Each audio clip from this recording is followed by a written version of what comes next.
स्वागत है दोस्तों आप सभी का आपके अपने ARK न्यूज चैनल में। मैं रियाज खान। आज हम बात करेंगे मध्य प्रदेश पे होने वाली मॉब लिंचिंग पर। फिलहाल देखने में आया है कि इस समय मध्य प्रदेश में मॉब लिंचिंग जैसी जो घटना है काफी तेजी से बढ़ती जा रही है। आपने कुछ समय पहले इंदौर की घटना देखी होगी, उसके बाद में उज्जैन की घटना देखी होगी, नीमच की घटना देखी होगी और कुछ ही दिन पहले आपने होशंगाबाद की घटना देखी होगी। ये सारी जो घटना है इस समय मध्य प्रदेश इन घटनाओं को लेकर काफी चर्चाओं में बना हुआ है। आपको दिखाते हैं मध्य प्रदेश में होने वाली मॉब लिंचिंग के कुछ वीडियो। क्षेत्र में आना मत बेटा, तू जीवन में किसी भी हिंदू क्षेत्र में मत जाना। अरे एक तो सब मारो यार, एक सब मारो, एक तो मार दिया। अरे उस चक्कर में ही मार दो साला कि मुंबई बाजार का बदला ले रहे हो। अगली बार उन्हें सोचना चाहिए कि इस क्षेत्र में आएगा कैसे।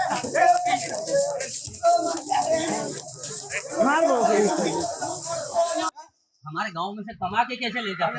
जब नहीं मकला का जिसने पिज्जा आता मुसलमान वो राम राम बोलने में क्या है? जय श्री राम बोल, जय श्री राम बोल, जय श्री राम, जय श्री राम, जय श्री राम बोल, जय श्री राम बोलने में क्या है? बोलना पड़ेगा। तूने हमारे गांव में किसको पिज्जा तक नहीं तूने गांव में घुसने की। बोल जय श्री राम, जय श्री राम बोल, जय श्री राम, जय श्री राम।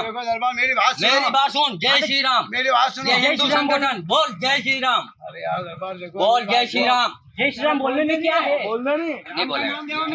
चलो हो ठीक है बोल के जय श्री राम, जय श्री राम, जय श्री राम। बस ठीक है। राय दादा भैया मैं क्यों यार झूठा मारता भाई। गलत गलत गलत गलत गलत गलत गलत गलत गलत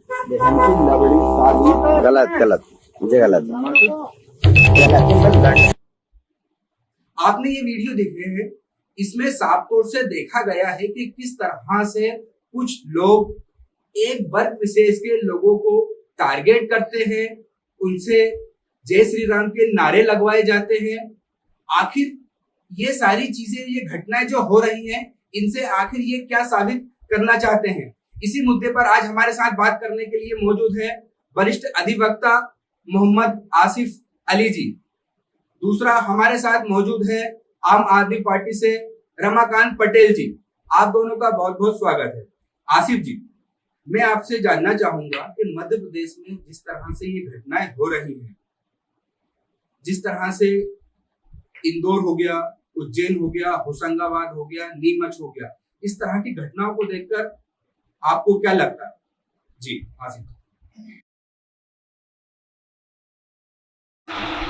सबसे पहले मैं कोई बात करना चाहता हूँ कि आपने ये इंटरव्यू प्रारंभ किया है और पहली रिपोर्ट में हमें आमंत्रित किया, इसके बहुत बहुत धन्यवाद।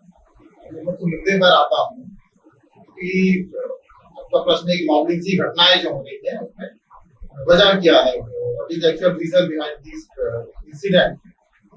तो इसके दो तीन पहलू है। लॉ एंड ऑर्डर प्रॉब्लम तो निश्चित रूप से एक लॉ एंड ऑर्डर प्रॉब्लम है, लेकिन लॉ एंड ऑर्डर से ज्यादा अगर हम इसका अध्ययन करें तो ये धार्मिक रूप से, सामाजिक रूप से समस्या ज्यादा बड़ी है और साथ में इसका राजनीतिक संरक्षण, इन तीनों को मिला करके ये विस्तृत रूप से दिया गया है। क्योंकि आज हम सिर्फ जो घटना की चर्चा कर रहे हैं मध्य प्रदेश संबंध में कर रहे हैं, लेकिन वास्तव में ये पूरे ऑल ओवर इंडिया की ये समस्या है और विगत लगभग 5-6-7 वर्षों से लगातार हम देख रहे हैं। उससे पहले मॉब लिंचिंग शब्द शायद था ही नहीं। पूरे 70 साल का अगर हम इतिहास देखें, दूसरे सब तरह की घटना होती थी, दंगा फसाद होता था, अन्य तरह की घटना होती थी, परंतु मॉब लिंचिंग पिछले 7 साल से हुआ और वर्तमान में हमने जो अभी कुछ दिनों पहले देखा है कि मध्य प्रदेश में इस तरह की घटनाएं लगातार हुई। अब मध्य प्रदेश में जो आपने 4 स्थान का अभी इंदौर का, होशंगाबाद, उज्जैन और नीमच का कहा, तो इसमें भी एक बाउंड्री लाइन है, एक अंतर है कि नीमच की घटना को आप इससे अलग करें जी। बाकी जो घटनाएं हैं वो एक धर्म विशेष के विरुद्ध हुई है और वो जिस तरह का ट्रेंड चला आ रहा था पिछले कई दिनों से, कई वर्षों से चला आ रहा था, उसके आधार पर वह घटना घटी है। रमाकांत जी, मैं आपसे जानना चाहूंगा कि मध्य प्रदेश के मुखिया शिवराज सिंह चौहान मध्य प्रदेश में मामा के नाम से फेमस है।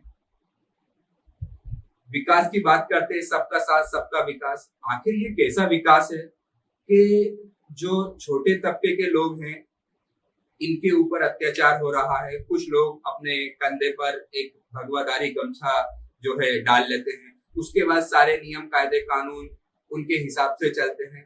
आखिर आप इस तरह की घटनाओं को कैसे देखते हैं? जी धन्यवाद रियाज भाई, आपने आज मेरे को आमंत्रित किया हमारी पार्टी की तरफ से। जी मैं आपके सभी दर्शकों का धन्यवाद आभार व्यक्त करता हूँ। मैं ये बताना चाहता हूँ, ये मॉब लिंचिंग जैसी घटना है, ये केवल और केवल अभी तक जिन पार्टियों ने, जिन दलों ने राज किया है इस प्रदेश के अंदर, देश के अंदर, इन्होंने अपने शब्दों से न्यूज चैनलों में बैठ करके इतने जहरीले बीज बोए हैं कि लोगों की आपसी दिलों के अंदर दीवारें खड़ी हो गई। और उसका परिणाम ये है कि ये लोग तो सत्ता हासिल कर लेते हैं, लेकिन सत्ता हासिल करने के बाद जिन लोगों का नाम लेकर के ये सत्ता में आते हैं, उन्हीं के बच्चे आज बेरोजगार घूम रहे हैं, उन्हीं की महिलाएं शोषण का शिकार हो रही हैं, उन्हीं के बच्चों को शिक्षा नहीं मिल रही है, पीने का पानी नहीं मिल रहा है, उन्हीं लोगों को बिजली के नाम पे लूटा जाता है, उन्हीं लोगों को पेट्रोल के नाम पे लूटा जाता है, डीजल के नाम पे, रसोई गैस के नाम पे, तमाम तरह से लूट उन्हीं लोगों के साथ की जाती है जिन लोगों की रक्षा का वचन देकर के ये लोग सत्ता में आए हैं। और इस तरह की घटनाएं जो किसी जाति और किसी धर्म विशेष के नाम पर एक भीड़ के द्वारा सामूहिक रूप से उसको मारना या जय श्री राम के नारे लगवाना, चाहे वो घटनाएं पंडितों के साथ हो या मौलवियों के साथ, आम आदमी पार्टी हमेशा से इन घटनाओं का विरोध करती आई है, करती रहेगी और आज भी कर रही है। पुरजोर विरोध करेंगे। ये कानून को सख्त करना चाहिए। ऐसी घटनाओं में जो लोग इन्वॉल्व हैं, इन लोगों को सख्त से सख्त सजा देनी चाहिए। आसिफ जी, मैं आपसे जानना चाहूंगा कि जिस तरह से मध्य प्रदेश में या जहाँ पर भी जो जिसे अपन कह सकते हैं दुष्कर्म के जो मामले होते हैं, जो रेप के मामले होते हैं, उसको लेकर यदि कोई आरोपी होता है तो उसकी गिरफ्तारी के तुरंत ही बाद उसकी जो प्रॉपर्टी है उसको ध्वस्त कर दिया जाता है, उसके जो मकान है, घर बार, सारी चीजों को तोड़ दिया जाता है, तो जमींदोज कर दिया जाता है। आखिर मॉब लिंचिंग जैसे मामले पर मध्य प्रदेश सरकार या देश की सरकार इस तरह के क्यों कानून नहीं लाना चाहती है? अभी तक क्यों कानून नहीं लाई है कि जो लोग किसी वर्ग विशेष को या गरीब तबके के लोगों को मारते हैं तो उन पर कोई एक ऐसी कार्रवाई होना चाहिए जिससे इन लोगों में खौफ और डर पैदा हो? जी आसिफ जी। जैसा कि आपने बताया कि कानून लाना चाहिए, तो कानून ऑलरेडी है जी भाई। भारतीय दंड विधान जो आईपीसी अंडर पेनल कोड, उसमें सारे जिस तरह के अपराध होते हैं समाज में, उस सारे अपराधों के संबंध में बहुत स्पष्ट रूप से कानून दिया गया है। लेकिन प्रश्न ये उठता है, जैसे मैंने कहा था अभी, कि राजनीतिक संरक्षण, जहां पे राजनीतिक में संरक्षण दिया जाता है तो वास्तव में कानून का उपयोग हो रहा है कितना, उस पर प्रश्न चिन्ह लग जाता है। इस तरह मैंने बताया था कि नीमच वाली घटना को अलग कर दिया है, वो इसलिए बताया था क्योंकि वो धर्म विशेष संबंधित ना होकर के बहुसंख्यक समाज संबंधित थी, आदिवासी संबंधित। उसमें आपने देखा, जैसा आपने कहा कि घर जितने भी आरोपी थे उनके घर तोड़ दिए गए। अब अगर हम देखें कि भाई इंदौरी घटना घटी, होशंगाबाद की घटी या फिर उज्जैन की, वहां पर वास्तव में जस्ट उल्टा हुआ। शासन को कार्रवाई करना चाहिए, जो परपेट्रेटर्स हैं, जो वास्तव में एक्यूज हैं, जो अपराधी हैं, उनके खिलाफ कार्रवाई करना चाहिए, ना कि इसमें हुआ कि हमने देखा कि विक्टिम के खिलाफ भी आपने चूड़ी वाली जो घटना थी उसी खिलाफ आपने एफआईआर रजिस्टर करा ली, उसी में पास्को भी लगा दिया आपने, उसी में छेड़खानी का मामला भी दर्ज करा दिया, उसको अरेस्ट भी कर लिया और आज की डेट में वो जमानत भी नहीं दी गई। तो जिस धारा के अंदर उसको मामला रजिस्टर किया गया है, उस धारा के अंदर जमानत देने का अधिकार नहीं है न्यायालय को। तो वास्तव में जब गवर्नमेंट ही उन्हें संरक्षण कर देती है तो बड़ी विचित्र स्थिति आती है न्याय प्रणाली के लिए कि आखिर उसमें क्या किया जाए।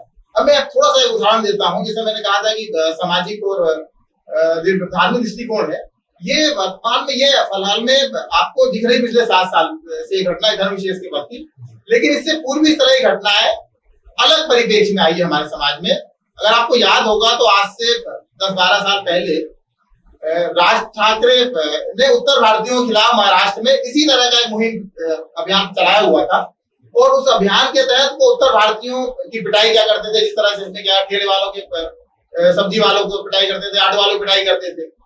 उसका उन्होंने उनको ऐसा आभास था कि कहीं ना कहीं मराठी मानुष जो है वहां का वो पॉलिटिकली उनके पास आ जाएगा और उनका एक वर्चस्व स्थापित हो जाएगा। लेकिन और वो उसकी भी अगर देखा जाए तो यही समान परिस्थिति थी। मॉब लिंचिंग का ही एक दूसरा रूप था उसका, लेकिन वो धर्म विशेष के विरुद्ध ना होकर के एक क्षेत्र विशेष के रूप। जैसे कि आप एक अधिवक्ता हैं, मैं अधिवक्ता के तौर पर आपसे जानना चाहता हूँ कि इस तरह की जो घटनाएं बढ़ रही हैं, अपराधियों में किसी तरह का खौफ नहीं है, जो घटना ना हो इसके लिए सरकार को इन प्रावधानों में किस तरह से संशोधन करने चाहिए और किस तरह से नए जो नियम कायदे कानून है जो बनाए जाने चाहिए, जिसको लेकर इन जो अपराधी हैं इनमें डर का एक खौफ का माहौल पैदा हो। जी जी जी बिल्कुल सही कहा आपने, खौफ होना चाहिए।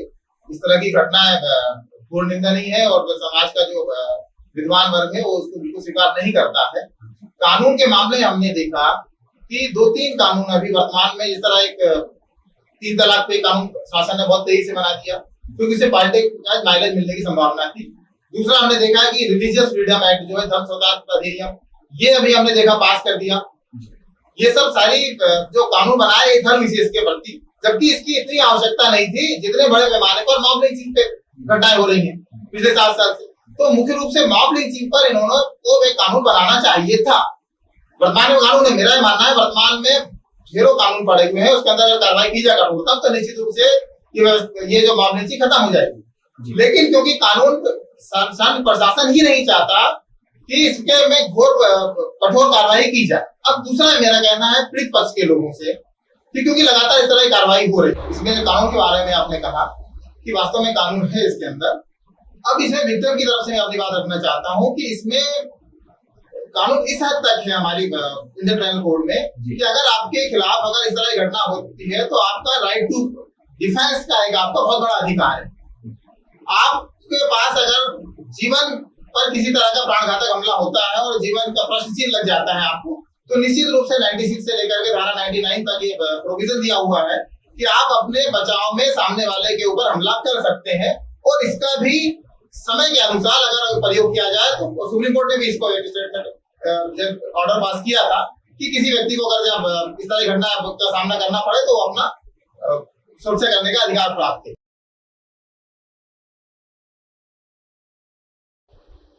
रमाकांत जी, मैं आपसे जानना चाहता हूँ कि जब से चौथी बार मुख्यमंत्री शिवराज सिंह चौहान जी जब से सत्ता में आए हैं, उसके बाद से ही मध्य प्रदेश में इस तरह की घटनाएं बढ़ने लगी हैं। कई बार आपने शिवराज सिंह चौहान के बयान सुने होंगे कि माफिया, गुंडाराज जैसे शब्द आपने सुने होंगे, 10 फीट जमीन के अंदर गाड़ने वाले शब्द जैसे सुने होंगे। उसके बाद भी इस तरह की घटनाएं आम होना आखिर क्या संदेश देती हैं? रमाकांत जी, देखिए, मैं बताना चाहता हूँ, मामा जी जो कहते हैं माफिया और गुंडाराज, ये दरअसल हमें समझना पड़ेगा कि माफिया कौन है, गुंडाराज किसका है। आज आप किसी भी नदियों के किनारे चले जाइए, ठीक है, मध्य प्रदेश की किसी भी नदी के किनारे चले जाइए, आपको भाजपा के लोग, कांग्रेस के लोग, भाजपा के विधायक, कांग्रेस के विधायक एक ही खदान से अवैध रूप से रेत निकालने का काम करके आपको मिल जाएगा। अब माफिया कौन हुआ? गुंडाराज की बात अगर हम करें, आज ये लोगों में डर फैलाने का काम कर रहे हैं, साइलेंट डर। कैसा? एक व्यक्ति ने अपराध किया, अपराधी एक व्यक्ति, उसके पीछे 15 लोग उसके परिवार में है और उस व्यक्ति को कानूनन सजा देने की बजाय उसका घर तोड़ करके 15 लोगों को जो परेशान करने का काम, सड़क पे लाने का काम ये लोग कर रहे हैं। ये गुंडाराज से कम नहीं। ये पुलिस के नाम पर लोगों को पहले सुरक्षा महसूस होती थी, आज पुलिस को देख करके, शिवराज की पुलिस को देख करके लोगों को ऐसा लग रहा है गुंडे आ गए। तो अपराधी, गुंडे, माफिया, चाहे दारू बालू का देख लें आप या किसी भी खनिज पदार्थ का देख लें, माफिया इन्हीं के लोग हैं, भाजपा में बैठे कांग्रेस और भाजपा। मैं आपसे यही जानना चाहूंगा कि ये मॉब लिंच की जो घटना है ये आखिर छोटे तबके के लोगों के साथ ही क्यों होती है? जो कबाड़ी वाला है, जैसे आपने इंदौर में देखा होगा, एक कबाड़ी वाला है, कबाड़ा खरीदने गया, उसको वहां उसके साथ मारा गया, उसको जय श्री राम के नारे लगवाए गए। तो आखिर ये जो घटना है, क्या ये लोग छोटे तबके के लोगों को ही टारगेट करते हैं क्या मानते हैं आप? देखिए, जहां तक मैं समझता हूँ, मध्य प्रदेश के अंदर केवल दो वर्ग हैं। ठीक है। एक वर्ग है अमीर वर्ग और दूसरा वर्ग है गरीब वर्ग। और जो अमीर वर्ग के लोग हैं, जो बड़े बड़े व्यवसाय में शामिल हैं, जो बड़े बड़े राजघराने से आते हैं, जो भाजपा या कांग्रेस में बड़े पदों पर है, आपने ये कभी नहीं देखा होगा कि मॉब लिंचिंग की घटनाएं किसी भाजपा विधायक या कांग्रेस विधायक के साथ हुई, किसी मंत्री के साथ हुई, किसी सांसद के साथ हुई। बल्कि उल्टा होता ये है कि आप देखिए, प्रदेश की राजधानी भोपाल के अंदर ऐसी महिला को सांसद बनाया गया जिसके ऊपर कई संगीन मामले चल रहे हैं। कोर्ट ने आज तक उनको क्लीन चिट नहीं दी है। कई लोगों की हत्या का मामला चल रहा है, बम ब्लास्ट करने का मामला चल रहा है। तो अमीर वर्ग और गरीब वर्ग है प्रदेश के अंदर। अमीर वर्ग आज भी अत्याचार कर रहा है, शोषण कर रहा है, गरीब वर्ग केवल शिकार हो रहा है इसका। तो बात तो वही आ रही है ना कि साहब, यदि सत्ता पक्ष इतना न्याय कर रहा है, इतने अत्याचार कर रहा है, तो आप लोग विपक्ष में बैठे हैं, आप लोग आवाज क्यों नहीं उठाते हैं? मैं आम आदमी पार्टी से, आप आम आदमी पार्टी से हैं, मैं आपकी ही बात करता हूं। अभी तक के मध्य प्रदेश में इतनी सारी घटनाएं हुई है, आम आदमी पार्टी ने किन किन मुद्दों को सड़क पर उठाया है, मैं आपसे ये जानना चाहता हूँ। देखिए, बहुत बहुत धन्यवाद, आपने आज ये सवाल मेरे से पूछा। मैं बताना चाहता हूँ, अभी 2 वर्ष पहले मुझे पार्टी ने कटनी के बिजराघोगढ़ विधानसभा की जिम्मेदारी दी थी, कटनी की जिम्मेदारी दी थी। मैं वहां पर जब गया तो वहां पर हमने एक खनन माफियाओं के खिलाफ जो अभियान चलाया, उसमें कांग्रेस के एक विधायक हुआ करते थे, जो अभी वर्तमान सरकार, पिछली सरकार में, कांग्रेस की सरकार में वित्त मंत्री थे, आदरणीय तरुण भनोट। दूसरे जो बीजेपी से वहां पर 3 बार के विधायक थे, मोती कश्यप थी। इन दोनों की मिली जुली एक खदान चलती थी जिसपे रोज करोड़ों रुपए का अवैध रूप से रेत का व्यापार होता था। रेत निकलती थी, ये दोनों पैसे का बंटवारा करते थे। लेकिन जब कभी न्यूज पे या कभी मंच पे जाते थे तो पानी पी करके एक दूसरे को पूछते थे। मैं ये बताना चाहता हूँ कि इन दोनों का भ्रष्टाचार हमने उजागर किया और इनके ऊपर 16 करोड़ रुपए का जुर्माना भी लगवाया शासन की तरफ से। तो आम आदमी पार्टी आवाज उठा रही है। हमने महंगी बिजली के खिलाफ आवाज उठाई, जेल गए, सड़कों पर उतरे, लाठियां खाई। हमने महिला अत्याचार के खिलाफ आवाज उठाई। आज भी हम आंदोलन करने की तैयारी में रहते हैं। आज आम आदमी पार्टी की महिला इकाई, प्रदेश के मुख्यमंत्री, जो अपने आप को भांजे भांजियों का मामा कहते हैं, बच्चे बच्चियों का, जो बहनों के भाई होने का रिश्ता जोड़ते हैं, उनको राखी बांधने गए और राखी की सौगात शिवराज सिंह चौहान और उनकी पुलिस ने ये दिया कि पूरी महिलाओं को बसों में ठूस करके जाकर के सीहोर के आगे 50 किलोमीटर आगे जाकर के जंगल में छोड़ दिया। तो यहाँ पर जो लोग आवाज उठाते हैं, चाहे वो आम आदमी पार्टी के लोग, चाहे आशा कार्यकर्ता हो, आंगनबाड़ी कार्यकर्ता हो, चाहे अतिथि शिक्षक हो, अतिथि विद्वान हो, सभी लोगों को की आवाज दबाने के लिए इनके ऊपर कड़े प्रहार किए जाते हैं। आपने अभी कुछ दिन पहले ही देखा होगा, बेरोजगार आए थे मामा जी से रोजगार की मांग करने के लिए। उनका कसूर ये है कि उन्होंने भाजपा को वोट दिया। उनका कसूर ये है कि वो प्रदेश के मुख्यमंत्री को मामा मानते हैं। उनका कसूर ये है कि उन्होंने मामा के पास आकर के केवल रोजगार की मांग। ठीक है आसिफ जी, मैं आपसे जानना चाहूंगा कि हिंदू मुस्लिम मॉब लिंचिंग यहाँ तक तो समझ में आता है कि एक वर्ग विशेष के खिलाफ एक अलग ही धारणा रखता है। कुछ दिन पहले होशंगाबाद में एक घटना हुई है जिसमें एक भगवाधारी गले में भगवा गमछा डाले हुए है और एक किन्नर को इस शक में मारता पीटता है कि साहब उसने जूस के अंदर थूक दिया था, इस शक में वो मारता है। तो आखिर ये लोग साबित क्या करना चाहते हैं? ये किस दिशा में जा रहे हैं? क्या ये मुसलमानों से एक घृणा रखते हैं या फिर इनके सामने आने वाले हर एक व्यक्ति को ये एक ही चश्मे से देखते हैं? क्या कहेंगे आप इस पे? आपने कहा कि हर एक व्यक्ति को एक ही चश्मे से देखते हैं, तो इसमें मेरा अपना जो मानना है ऐसा नहीं है। एक वर्ग विशेष के प्रति ही यह धारणा बनी हुई है वर्तमान में समाज में, और उसका एक पॉलिटिकल रिजल्ट जो आ रहा है वो फेवर में, जब तक फेवर में आते रहेगा तब तक इस तरह की घटनाएं चलती रहेगी। जैसा मैंने भी कहा था कि महाराष्ट्र में से उनके खिलाफ जब उनके पक्ष में रिजल्ट नहीं आया तो वो सारी घटनाएं अपने आप बंद हो गई। उत्तर भारतीयों के खिलाफ वर्तमान में अगर पिछले 5-7 सालों में कोई घटनाएं नहीं घटी, ये बिल्कुल ही खत्म हो गया। इसी तरह से जब तक पॉलिटिकल लाभ राजनीतिक पार्टियों को मिलता रहेगा तब तक एक समान रूप से माना सकता है इस तरह की छुटपुट घटनाएं घटती रही। अब प्रशासन का ये मामला है कि भाई अगर वो कठोरतम कार्रवाई करे, निश्चित रूप से गलत है, ऐसा समय समाज में नहीं होना चाहिए। प्रशासन का ये कर्तव्य है, शासन प्रशासन का कठोरतम इस पर कार्रवाई करे।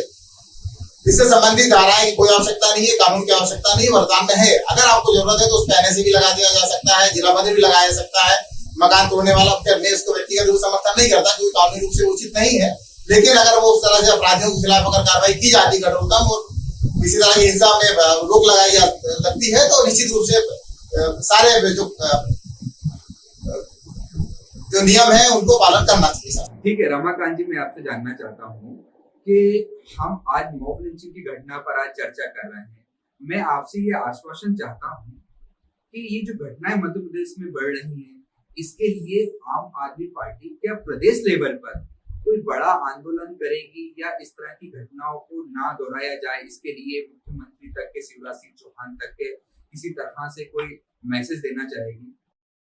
जी निश्चित तौर पे मैं आपको बताऊं, जब ये घटना हुई इंदौर में चूड़ी वाले के साथ, तब आम आदमी पार्टी के प्रदेश अध्यक्ष माननीय पंकज सिंह जी ने सबसे पहले मुख्यमंत्री शिवराज जी को पत्र लिखा, इस घटना की घोर निंदा की, अपराधियों को कानून के अनुरूप कड़ी से कड़ी सजा देने की मांग की। हम कभी भी अपराधियों के पक्ष में नहीं हुए, हम कभी भी मॉब लिंचिंग के पक्ष में नहीं हुए और कानून को मानने वाले लोग हैं। लगातार हमने भी सोशल मीडिया में और मीडिया में जहां जहां गए हम लोगों ने अभियान चलाया, लोगों को बताया, जागरूक करने का प्रयास किया, सरकार के खिलाफ बोलने का प्रयास किया कि आप कानून को मजबूत करिए, कानून का इम्प्लीमेंट करवाइए। क्या आपको लगता है कि मध्य प्रदेश में या देश में हिंदू समाज में जय श्री राम के नारे लगाने वालों की कमी आ गई है, तो अब ये लोग मुसलमानों को टारगेट कर रहा है, उनसे जय श्री राम के नारे लगवा रहा है? चलो वहां तक तो ठीक है। वहीं मैं आपको उज्जैन की बात बताता हूँ। उज्जैन में एक डोसे वाला, जैसे एक डोसे वाला एक ठेला वाला है, उसकी दुकान का नाम श्रीनाथ डोसे वाले के नाम से वो थी, जो मुसलमान था। कुछ हिंदूवादी लोग वहां पर आए कि साहब आप तो मुसलमान हो और आपने हिंदू नाम रख रखा है। तो एक तरफ तो आप एक मुसलमान से जय श्री राम के नारे लगवा रहा है, दूसरी तरफ एक मुसलमान ने भी हिंदू नाम रख लिया है तो उसकी दुकान में आप तोड़फोड़ कर देते हैं। जी ये रमाकांत जी, आप इस तरह की घटनाओं को कैसे देखते हैं? देखिए ये चीज हमको समझनी होगी, समझना ये होगा कि ये घटनाएं क्यों हो रही। जब भी चुनाव आते हैं, चुनाव के पहले ये घटनाएं होती हैं, सिर्फ और सिर्फ उनका मकसद ये होता है कि उसका चुनावी राजनीतिक लाभ लिया जा सके। ये चुनाव के पहले की घटनाएं और इनमें अधिकतर रूप से आप जब देखेंगे तो बीजेपी के लोग ही इसमें शामिल होते हैं। बीजेपी के छोड़ भैया वो लोग जो बेरोजगार हैं उनको 200-500 रुपए देकर के ये घटनाएं करवाई जाती है, प्लान करवाई जाती है माहौल बनाने के लिए कि लोग खराब सड़कें भूल जाए, लोग बेरोजगारी भूल जाए, लोग महंगी बिजली भूल जाए, लोग महंगी गैस भूल जाए, लोग महंगा राशन भूल जाए, लोग महिला उत्पीड़न के मामले भूल जाए। ये जानबूझ करके करवाई जाती है घटनाएं, होती नहीं। कोई नहीं चाहता कि झगड़ा करे, लेकिन जिन लोगों को अपनी कुर्सी जाने का खतरा है, जो कि उन्होंने काम नहीं किया है, वो लोग ये जानबूझकर घटनाएं करवाते हैं लोगों का ध्यान बांटने के लिए असल मुद्दों से। ये इनकी रणनीति का एक हिस्सा है। ठीक है आसिफ भाई, मैं आपसे लास्ट कमेंट जानना चाहूंगा कि इस तरह की जो घटनाएं हो रही हैं, इन पे विराम लगाने के लिए आप अपनी तरफ से क्या सुझाव देना चाहेंगे? ये जो घटना है प्रदेश में या देश में, तो किसी तरह से ये दोहराई ना जा सके और जो गरीब लोग हैं, जो इस तरह से प्रताड़ित हैं, उनको कहीं ना कहीं इस तरह की घटनाओं से राहत मिले। जी आसिफ भाई क्या कहेंगे? आपको बहुत अच्छा प्रश्न है, मैं थोड़ा सा समय लूंगा इसके अंदर, विस्तृत रूप से इसका जवाब देना चाहूंगा कि एक्चुअली हम इस बात एक मॉब लिंचिंग घटना को ना लें। इस तरह के तमाम जो अपराध समाज में व्याप्त है, चाहे वो शराब माफिया, चाहे माइनिंग माफिया हुआ, अवैध कॉलोनी का कब्जा हुआ, इस तरह के ढेरों अपराध हैं जिनको सब राजनीतिक रूप से संरक्षण, बिना राजनीतिक संरक्षण से कोई अपराध हो ही नहीं सकता। हिंदुस्तान में इतना सख्त कानून ऑलरेडी उपलब्ध है। इस तरह के तमाम जो संगठित अपराध है, इस तरह महाराष्ट्र में होगा है, अन्य जगह अन्य यूपी भी कानून लागू है इसके संबंध में। तो वास्तव में राष्ट्रीय स्तर पर इस तरह के ऑर्गेनाइज क्राइम जो एक संगठित रूप से आपस में मिलकर एक क्राइम की अपराध किए जाते हैं, उस पर एक कानून बनाए जाने की आवश्यकता है। और इसमें पॉलिटिकल पार्टी की जिम्मेदारी सबसे ज्यादा महत्वपूर्ण है। अगर कोई भी पॉलिटिकल पार्टी का कार्यकर्ता है, पॉलिटिकल पार्टी सीधे परोक्ष आरोप से पाई जाती है, तो उनका निलंबन किया जाए, रजिस्ट्रीकरण जो है, जब तक हम पॉलिटिकल पार्टी के खिलाफ इस तरह कोई कार्रवाई नहीं, क्योंकि हम चुनाव जो करते हैं उसमें हम वास्तव में विकास के लिए करते हैं, ना कि विनाश के लिए। कोई भी पार्टी आती है वो विकास की बात करती है, उसके बाद इन कुछ जो मुद्दे हैं उनके ऊपर उनका पूरा ध्यान केंद्रित हो जाता है। तो मुख्य रूप से ऐसा कानून लाया जाए, मॉब लिंचिंग को स्पेसिफिक ना किया जाए, तमाम तरह के ऑर्गेनाइज क्राइम के विरुद्ध एक मुहिम छेड़ने की आवश्यकता है। और ये जनता की तरफ से ही संभव हो सकता है, जो पॉलिटिकल पार्टी कभी नहीं चाहेंगी कि उनके ऊपर किसी तरह कोई अंकुश लगे। जब तक मुख्य रूप से कोई बड़े स्तर पर जनता की ओर से इसके ऊपर एक विचार नहीं बनेगा, मन नहीं बनेगा और राष्ट्रीय स्तर पर वो काम नहीं लाया जाएगा, तब तक ये घटना घटती रहेगी। जिस दिन जनता इस पूरी घटना को नकार देगी निर्वाचन के माध्यम से, निश्चित रूप से घटनाएं खत्म हो जाएगी।